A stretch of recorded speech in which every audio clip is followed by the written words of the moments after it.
Hello, this is the Demographics Decoded podcast with me, demographer Simon Kuestenmacher. And me, Michael Yardney, property and wealth creation expert. And today Simon and I would like to discuss a few things that never change in a world that never stops changing. And that's because, in my mind, the things that never change are the most important things to pay attention to, Simon. Absolutely. And we hinted at it at the last podcast that we often get obsessed with the current rate of change. And that's, of course, in forecasting important. You do, of course, want to alert people to shifts in specific trends, absolutely crucial. But the past, the present, tends to be a very good guide about the future. The media loves change. The media has to come up with new stories, new headlines. So therefore change gets the most attention. I guess it's exciting, it's surprising. That's fair. It's something the media can commentate on. Of course, and it's not a very good story to write. Here are a couple of things that are not changing. So the news has to be literally reporting what is new and not what is the same.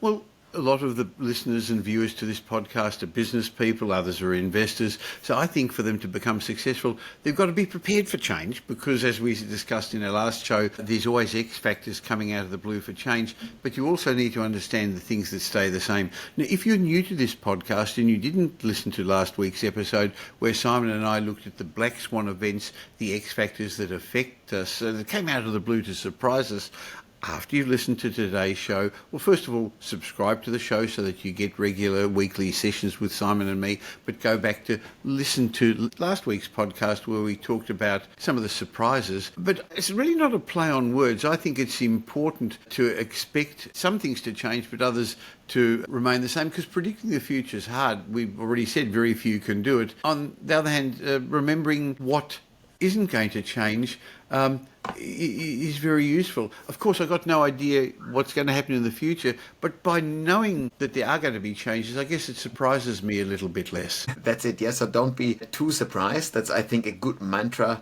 for any investor and business person. Yeah, so let's have a think about the things that... Okay, so what isn't going to change? I'm an optimist. I don't know any rich pessimists, but the media seems to be getting a new breed of negative people. But Simon, I believe that more people are going to wake up every morning wanting to solve problems than people waking up wanting to cause harm.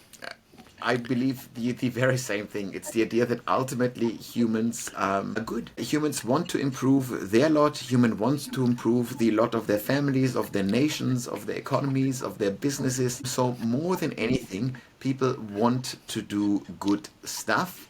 Of course, what exactly does good stuff mean varies a bit from worldview to worldview. But ultimately, I think the idea that the human intentions to do good, they remain stable. Sometimes people just want to create harm. They're insane psychopaths out there, of course, but not at scale. Well, I think the fact is, in life, you actually get what you expect. Your thoughts lead to your feelings lead to your actions lead to your results.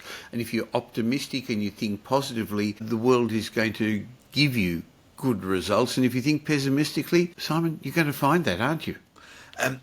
Yes, of course. I think that's the general mindset argument. And the counter argument always is, well, you can have all the positive mindset if you grow up in absolute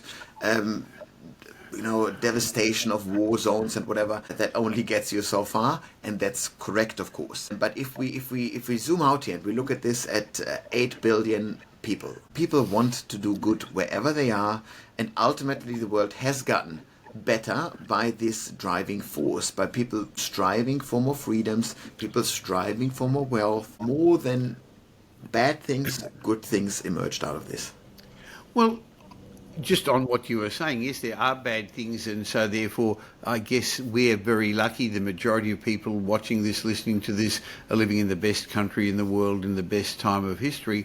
But in her book, The Optimism Bias, Tali Sharot actually wrote optimism protects us from accurately perceiving the pain and difficulties the future undoubtedly holds, and it may defend us from viewing our options in life as somewhat limited.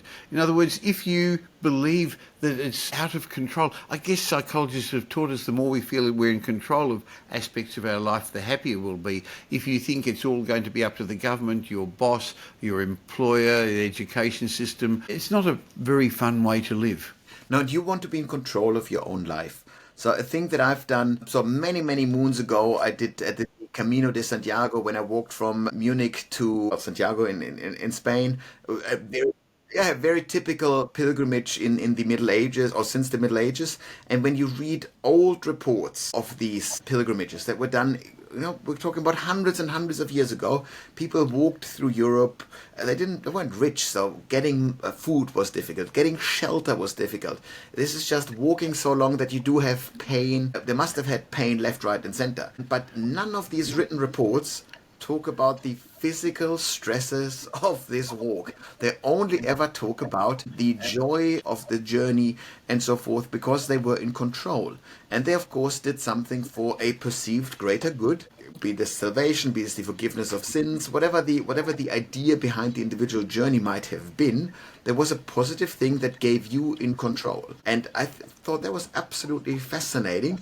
And we see this in many things that we look back in, is that we do quite often forget about the pains of a situation in order to move forward. We are built this way because otherwise the trauma can actually hold us back.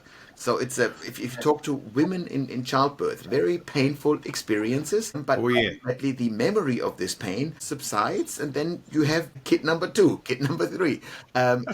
If the trauma of the birth was too big, you wouldn't repeat it. So we are hardwired to experience these type of things in an optimistic way. Well, if you weren't optimistic, we wouldn't start up a business, we wouldn't employ people, we wouldn't take risks, we wouldn't invest in property or anything else as well. If we were totally realistic about how often businesses fail, how often things go wrong, how most property investors never build a substantial portfolio, we wouldn't even bother getting started. Exactly, and this is the joy from a very egotistical perspective when I present to a room full of business owners, franchise owners, business owners. This is a joy to do because you definitely get a room that is full of optimists. People that know, things might be tough, but I can make it work. And I think that's a wonderful human spirit to go into this. And then, of course, if things do go wrong, which they will occasionally, to not be losing the faith in humanity, in yourself, in the world as a whole. Well, I guess that means your outside world is a reflection of what's happening inside your mind. So maybe the first lesson from our chat today is feed your mind with positive, optimistic thoughts. Another expression I learned from one of my favourite authors, Morgan Housel of the Collaborative Fund, one of the things that is not going to change is that the world breaks about once a decade. I thought that was a beautiful expression, and there seem to be very few exceptions. Looking back, and only last episode we talked about the Black Swan events, and little things happen every couple of years, every year really, but once a decade or so we have a COVID, we have a global financial crisis, we have some significant political unrest. So I guess it's easy in hindsight to see these disruptions, but at no time did people see them coming.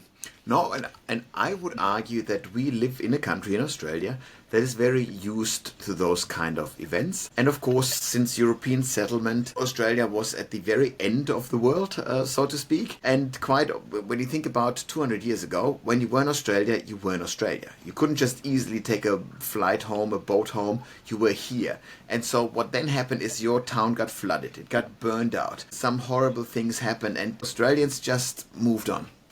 You say, we rebuilt. You see this with every flood, with every fire that occurs in this country. The media always has people looking straight into the camera right after and saying, we'll rebuild. If we talked about the big Queensland floods a decade and a half ago now almost, when the CBD of Brisbane was completely underwater. And remember the headline? I remember the pictures. Yeah, so those incredible pictures, and of course the headline next day in the paper was "She'll be right," which is exactly that Australian spirit of you just move on because these these breaking points are inevitable. So we sometimes talk, the other way around is that we talk about a straight line fallacy. The straight line fallacy is you just think things develop in the exact same fashion as they recently developed, and then things will be wonderful. It's something like you lose weight, a kilo per week for 3 weeks, and you think like marvelous, another 20 weeks, and I'm like super light and skinny. It's like, no, this is not how that works. Have you been watching my bathroom scales? I lost the 3 kilo and I'm stuck at that level, Simon. I can't go down anymore. There you go. No, but it's Exactly, but it was actually 3 kilo. and that it's a very typical human thing is that you go, well, win, it must be wins forever onwards. Loss, things will go forever downwards. That's not what it's like. So do not think about the future in straight lines. That is too simplistic. I think generally speaking, if we look at human development over the last centuries, you can say ultimately we get better off. Ultimately, it's like a spiral that moves upwards, and ultimately things get better, but it's not a straight line.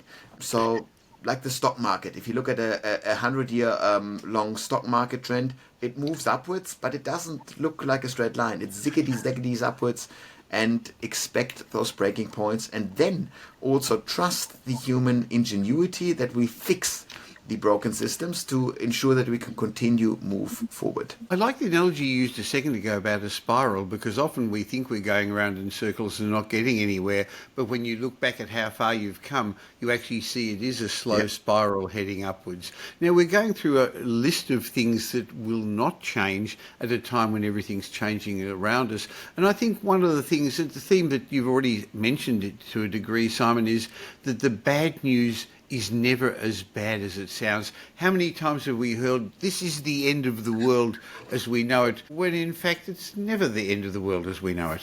No, and of course, bad news hit your heart in the moment. Absolutely. So we're not trying to polish a bad news and say, oh, whatever, don't take it too seriously. But it's, be this a personal crisis in your life, be this an economic headwind or a big financial failed investment, whatever it is, ultimately life moves on. And ultimately, as long as you are still around, life moves on for you. If you get absolutely devastated news, if you've seen all those, that's very, very popular in popular scientific literature, the experiments of you ask people right after they get a very, very devastating news, be this they lose limbs or whatever, or they become quadriplegic, something like this, and you then ask them right then what their future looks like and their future happiness, they say it's going to be terrible. Or if people get some rather wonderful news, a big fat promotion, maybe they win in the lottery, then people think their life will be absolutely marvelous forever onwards. But that tends to not be the case. Ultimately, the regression to the mean also applies to your happiness. If you were an absolutely happy fella, the money will not make you even more happy, and the devastating medical diagnosis, for example, is actually not going to make you all that unhappy either. It is bizarre how resilient we are in our perceived happiness. So please do not be too disheartened about the bad news, because ultimately you have an incredible power to bounce back. Well, that actually leads me to the next point I was going to mention, of things that are not going to change at a time when everything's changing, and that is that the expression, this too shall pass, nothing too good or too bad stays the same forever, Simon. Exactly. Life moves on. Life continues. In property, each boom leads to the next downturn. Each downturn plants the seed for the next upturn. Same with the economic cycles. Australia, the world in general, moves in cycles, doesn't it? Yeah, many things move in cycles. So there's always a cyclical nature. If you look at the year, if you look at time, there's a certain regularity in there.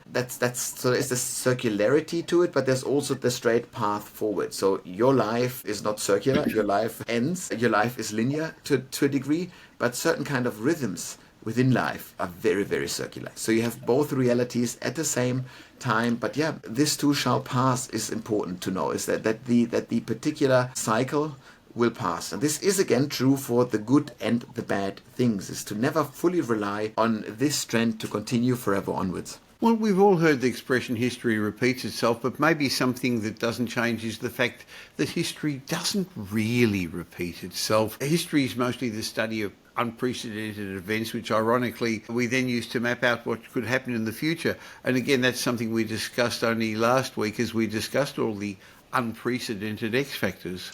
Yeah, and history, particularly in the short term, doesn't repeat itself because we learn of those things. And as long as a certain issue is still very much front of mind, we will not repeat it because we know that this must be avoided. But then once, and in historical terms, we sometimes say once eyewitnesses die, history can repeat itself again. So we see this with something like the Second World War. We are now losing eyewitnesses. Yes. And in about 10 years' time, there will be no eyewitnesses of the Second World War left at all. And so we then say, well, that's another great opportunity for all those terrible things from the Second World War to be repeating itself, because we at least have a chance to have forgotten about it. You know, saying this a bit tongue-in-cheek here, but eyewitnesses will ensure that this doesn't occur. Will we repeat the mistakes that we would have done during the pandemic? Will we repeat them anytime soon? Absolutely not. But we will make new mistakes. Interesting. Now, another thing that's not going to change, in my opinion, is that as humans, at our core, we're social beings. So we keep talking about how we're going to live differently. The digital age and relationships are now with computers and AI. But I think at our core, we still are social beings, Simon. Oh, totally. And when I ever look at all those big, fat technological things that changed our lives over the last couple of centuries, the human condition did not change at all. We still fall in and out of love. We still mess up relationships. We are still driven by ego. We are still there's a reason why you have the Ten Commandments, for example, why every major religion has timeless rules, because they speak not to the particular economic circumstances at the time, they speak to the human condition.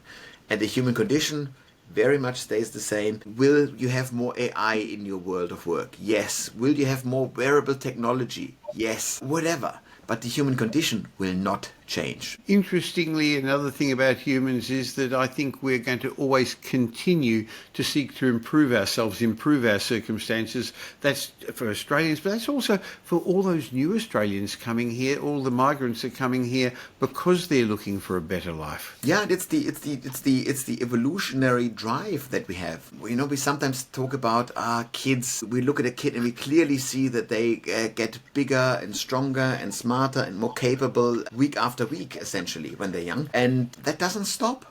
We still want this, and collectively as a species we do have this. And you mentioned that as a migration nation in Australia, this is even more the case. Because why do you come to Australia from elsewhere? You do this because you think that you can make a better life for yourself in whatever way in Australia.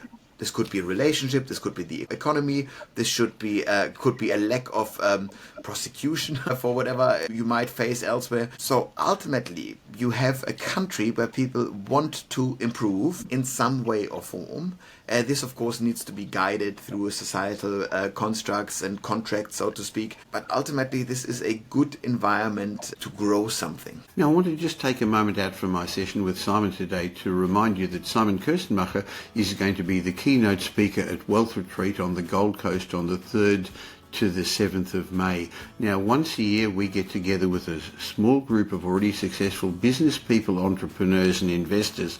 And Wealth Retreat's not a property seminar. Wealth Retreat is really, the theme of Wealth Retreat is where are you going to be in 2030, in May 2030, in 5 years' time, in all areas of your life. So it's a holistic seminar. Now, we spend a lot of time talking about property and about tax and about finance, and Simon's going to talk about the future. But I suggest that you go to wealthretreat.com.au and find out about it.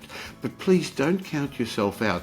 The successes we've seen from people who've come to previous Wealth Retreats has been amazing, because you go in with a whole lot of ideas and plans for the next 5 years, but you go out with a structured plan rather than just ideas.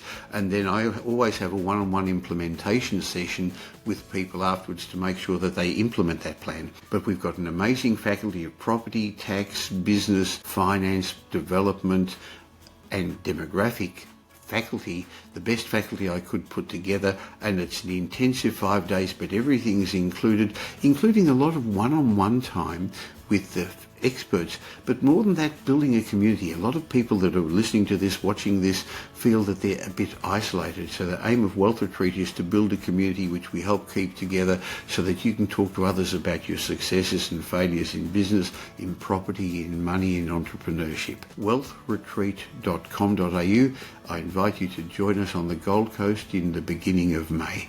Principle of compounding is also something that in my mind is not going to change over time, whether it's wealth creation, habits, relationship. Small consistent efforts over time eventually yield exponential results.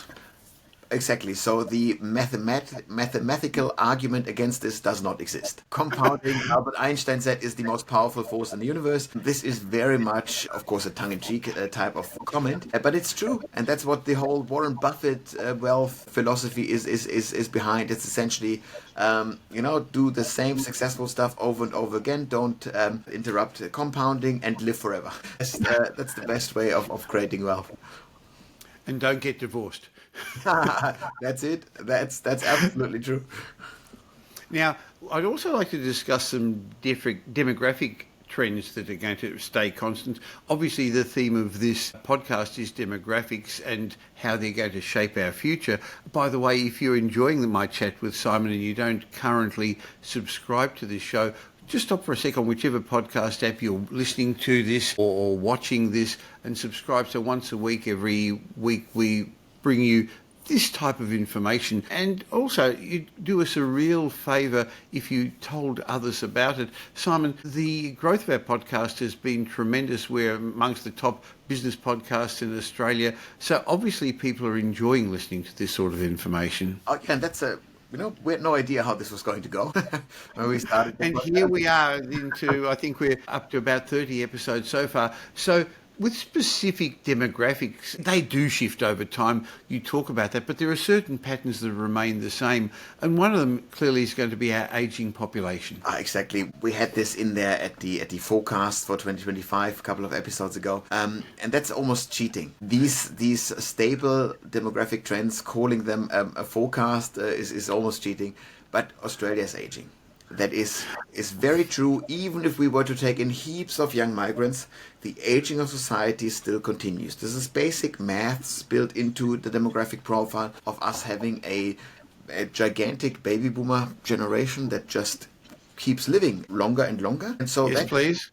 Yes, please. Exactly. Live on forever. And the idea there is that we just statistically get older. That we have a bigger share of Australians outside of the working age group than in the past. And that's a new shift. And we know that this is going to continue bit by bit for the foreseeable future.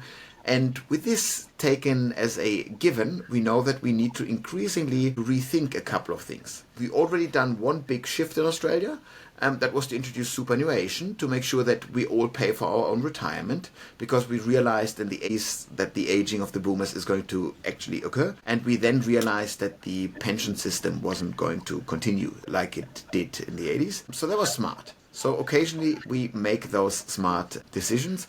And of course, we then want to remember that we want to create a new economic model that allows the smaller, in relative terms, smaller workforce to create more wealth, to ensure that the people outside of the workforce are well looked after, that they can consume and live a decent life as well.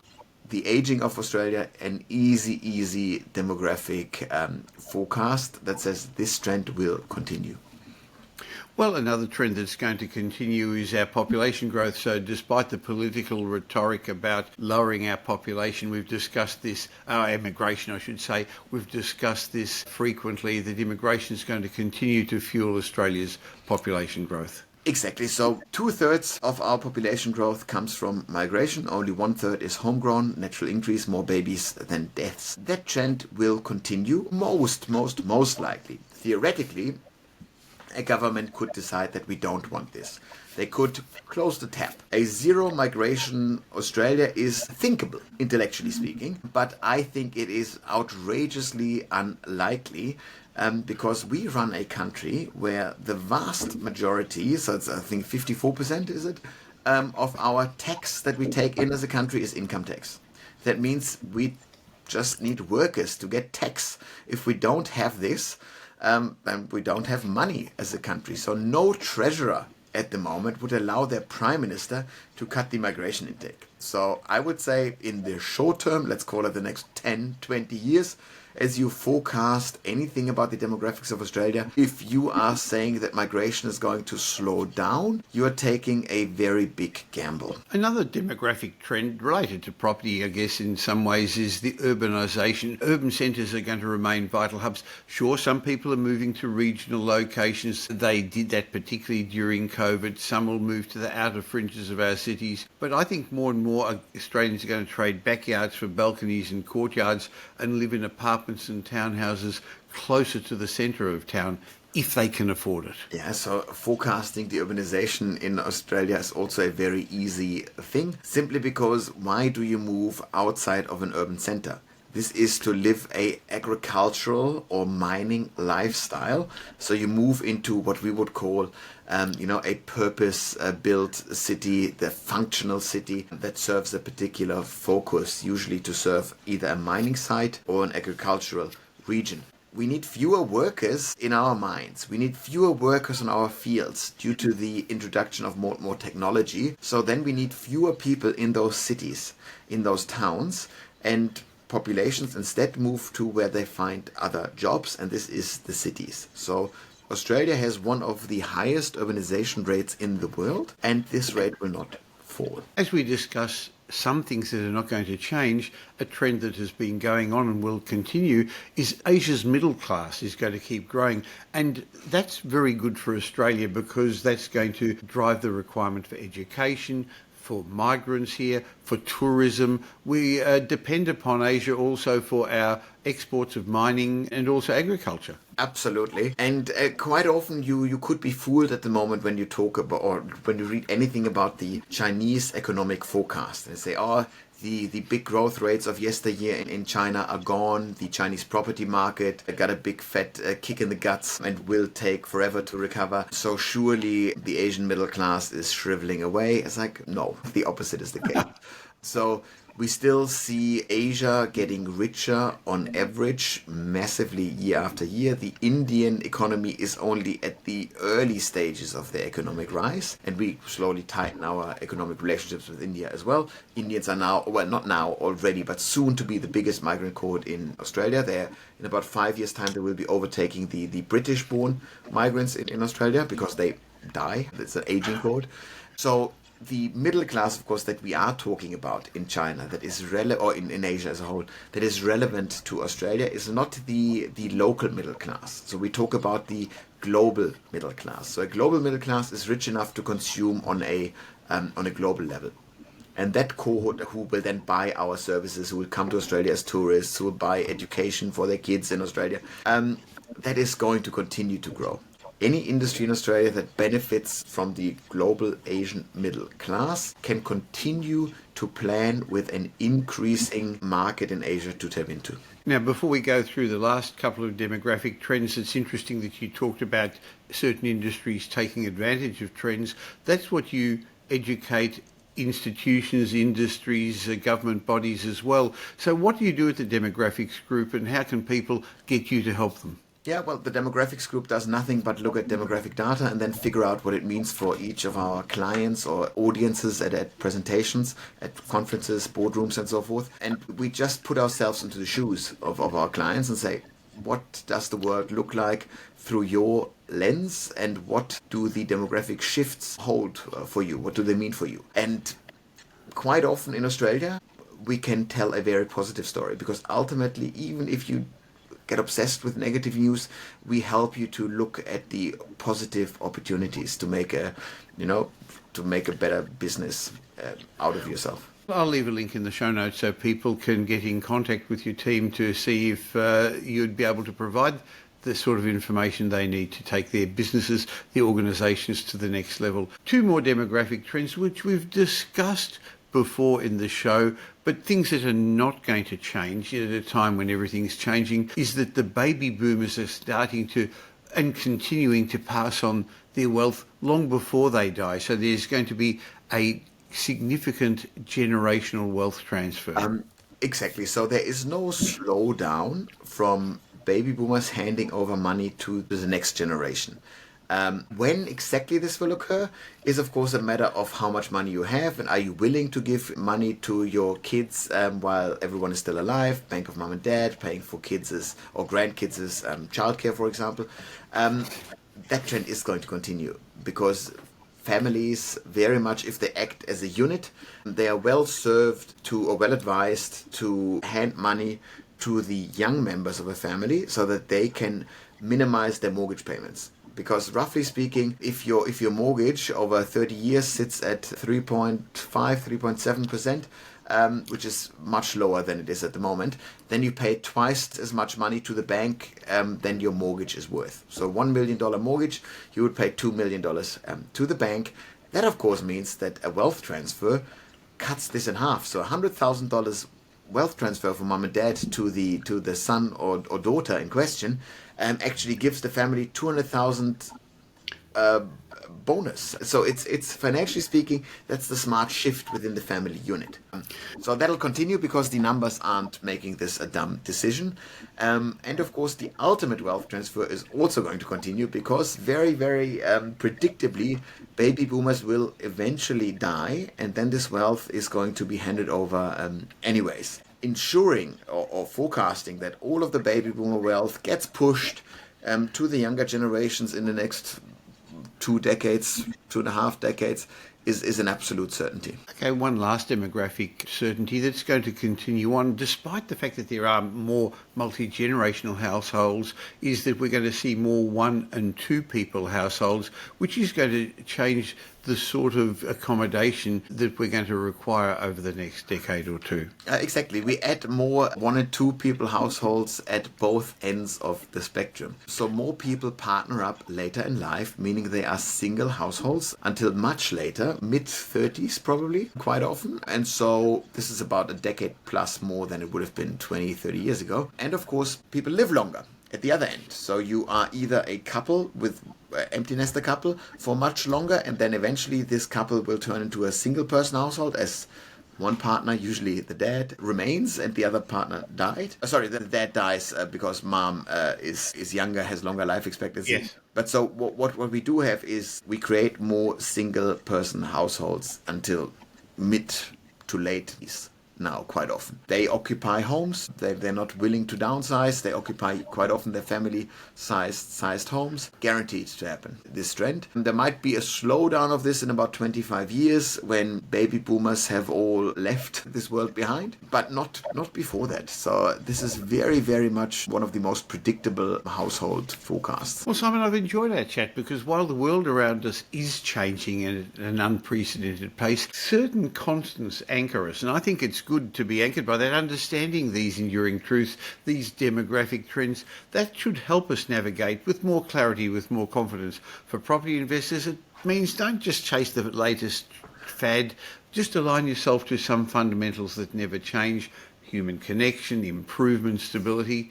And rather, if you're investing in for the long term or setting up a business for the long term, I think remembering these timeless principles are going to serve our listeners and our viewers very well in a world that never stops changing. Oh, absolutely. And if you look at the lists of longest existing or oldest businesses in the world, these are people who service, or businesses who service the essentials. These are breweries, these are restaurants, these are hotels of sorts that have been operating for sometimes 1,000 years. It's only the basics that survive until the end of days.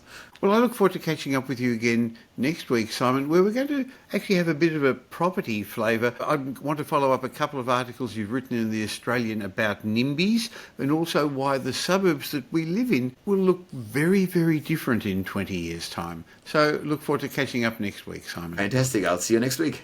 This Demographics Decoded podcast has been brought to you by Metropole Property Strategists. We provide a complete range of services to help our clients safely create intergenerational wealth through strategic property and wealth advice.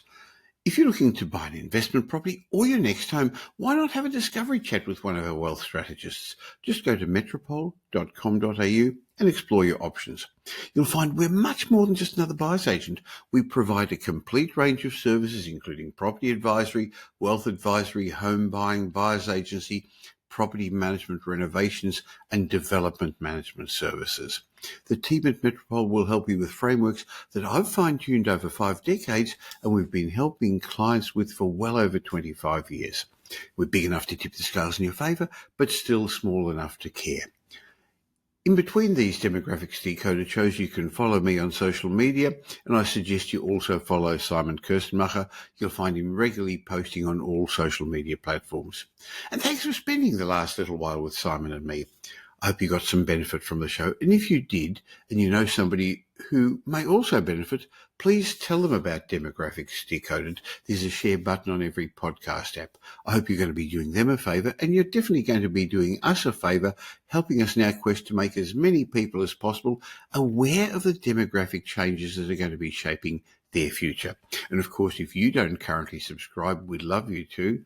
And of course, any of the information that we've been sharing with you is general information because we don't know your specific circumstances.